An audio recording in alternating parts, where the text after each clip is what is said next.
Hey guys, welcome to FAQ Friday. Yuri Elkaim here. We're going to change it up today. We're going to do a little rapid fire because I've got a bunch of questions I'm going to fire through and get you the answers lickety split.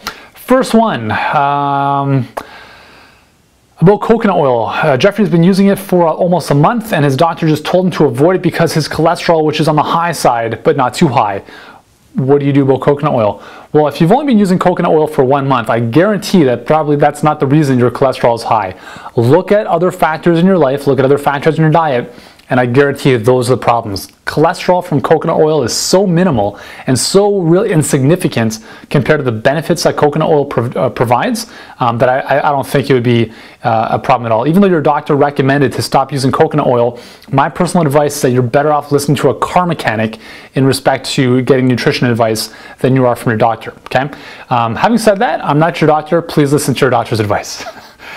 Okay, next one, Andrea. Can you please tell me if sugarless yogurt is better than yogurt with a much better bacterial selection? I have no idea what that means. Let me just rephrase this question. Do I think that sugarless yogurt is better than natural yogurt? No.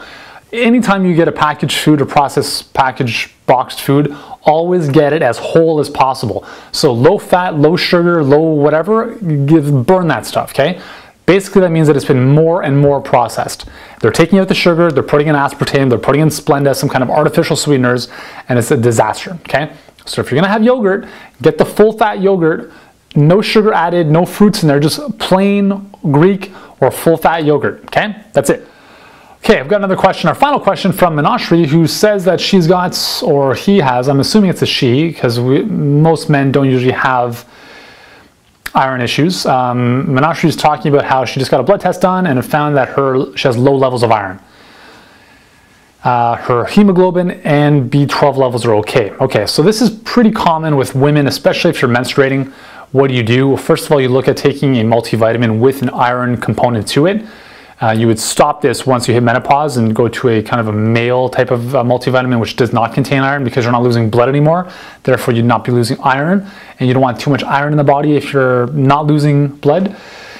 So she's wondering about supplements and stuff and different foods. Okay, so first of all, multivitamin, a whole food-based multivitamin which contains iron is probably the best thing to do.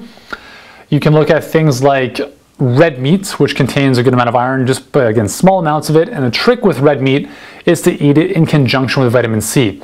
Vitamin C increases iron absorption. So if you're gonna have a steak, have some orange juice with it. Okay, that's just a simple little analogy. Also spinach. Be careful with some of the green foods like spinach, kale, because they tend to have higher oxalate levels, oxalic acid, which can inhibit iron absorption in the stomach. So what you want to do there is steam those lightly before, and that's going to reduce the amount of oxalate in those, and then you can enjoy those as a side to whatever you're eating. Or you can actually steam them and then put them in a blender to make a smoothie with those very same greens.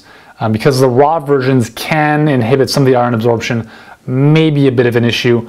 Not too sure, but if you do have iron issues to begin with, I would say that that's something you may want to consider. Other than that, she says, you know, chocolate has iron in it. I wouldn't recommend chocolate for increasing your iron. There's no way you should do that. Molasses tends to have iron in it. So again, I wouldn't recommend molasses or chocolate for increasing iron in your body. You may also want to look at chlorophyll, okay? Chlorophyll, liquid chlorophyll. You can also just increase your intake of greens in general because greens will have some degree of iron in there. Not as much as, for instance, red meat, but you know, you can increase them through green juices and green smoothies and stuff like that, and that should help. But I think your best option really is to get a whole food-based multivitamin, which does contain iron in it. All right, thank you very much. That's been your Rapid Fire FAQ Friday, and I hope you guys have a great day, and I'll see you in the next video.